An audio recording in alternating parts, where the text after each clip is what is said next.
छत्रपती शिवाजी महाराज आणि छत्रपती संभाजी महाराज यांच्या पश्चात स्वराज्याला संपुष्टात आणू न देणाऱ्या आणि औरंगजेबाला तब्बल 25 वर्ष लढा देत महाराष्ट्राच्याच मातीत दफन करणाऱ्या एकमेव राणी होत्या तारा राणी.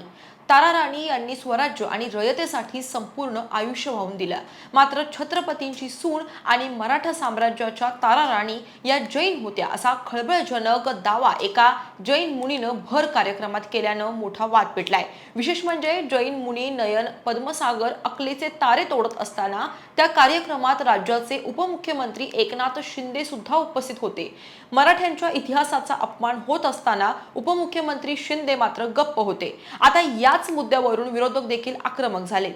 एवढंच नाही तर आचार्य नयन पद्मसागर यांनी केलेल्या वादग्रस्त विधानानंतर जैन मुनींनी सुद्धा आक्रमक भूमिका घेतली आहे. नेमकं हे प्रकरण काय? जैन मुनी नयन पद्मसागर तारा राणी यांच्याविषयी काय म्हणाले आणि त्यानंतर सर्व स्तरातून होत असलेला विरोध, हे सगळं आज आपण या व्हिडिओतून जाणून घेणार आहोत.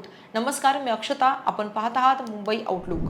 मंगळवारी दादरच्या स्वामीनारायण मंदिरातील योगी सभागृहात जैन समुदायाचा एक कार्यक्रम पार पडला. या कार्यक्रमात मोठ्या संख्येनं जैन समाज उपस्थित होता. उपमुख्यमंत्री एकनाथ शिंदे यांची प्रमुख उपस्थिती या कार्यक्रमाला होती. जैन मुनी नयन पद्मसागर यांनी बोलायला सुरुवात केली. ते म्हणाले की मोहम्मद घोरीनं देशावर आक्रमण केलं, त्यावेळी जैन असलेल्या मेवाड राणीनं आपली तलवार काढली. त्यानंतर पुढील अनेक वर्ष आपल्या देशावर कोणीही नजर वर करून बघायची हिंमत नाही ठेवली. औरंगजेबाने संभाजी महाराजांना पकडून त्यांचे हाल केले. त्यावेळी एका जैन महाराणीचा जन्म झाला आणि ती म्हणजे तारा राणी. नयन पद्मसागर हे सगळं बरळत असताना मंचावर उपस्थित उपमुख्यमंत्री शिंदे आणि इतर सत्ताधारी नेते शांतपणे सगळे ऐकत होते. एकानेही जैन मुनींना रोखलं नाही. मात्र आचार्य नयन पद्मसागर यांच्या या विधानानंतर जैन मुनी आता आक्रमक झालेत. नयन पद्मसागर यांचा दावा फेटाळत जैन मुनी निलेश चंद्र म्हणाले की महाराणी तारा राणी या जैन नव्हत्या. महावीर जयंती दिनी मराठा इतिहास सांगण्याची काय गरज होती?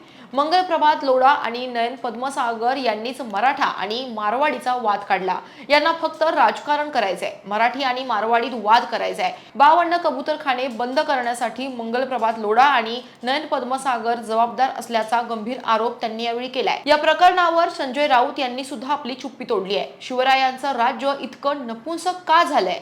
औरंगजेबाशी झुंज देणाऱ्या वीरांगना तारा राणींचे धर्मांतर करण्याचा अधिकार यांना दिला कोणी?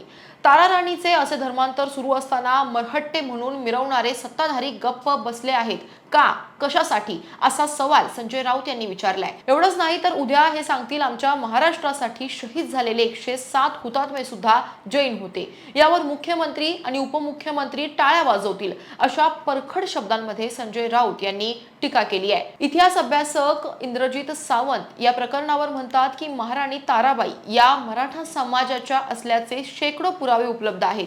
ताराबाई सारख्या महापराक्रमी व्यक्ती आपल्या जाती धर्मामध्ये असाव्यात असं वाटणं लोकांना साहजिक आहे. मात्र त्यासाठी म्हणून इतिहासात बदल करण्याचे अधिकार कोणालाही नसल्याचं त्यांनी म्हटलंय.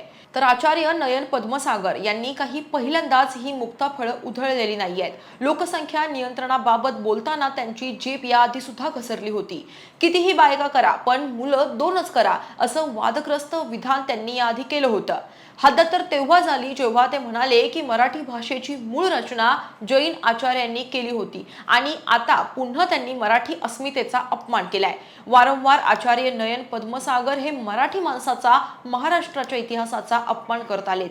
हिंदूंच्या नावाखाली निवडणुकीत मराठी माणसाची मतं घेणारं महायुती सरकार आता गप्प का बसलंय?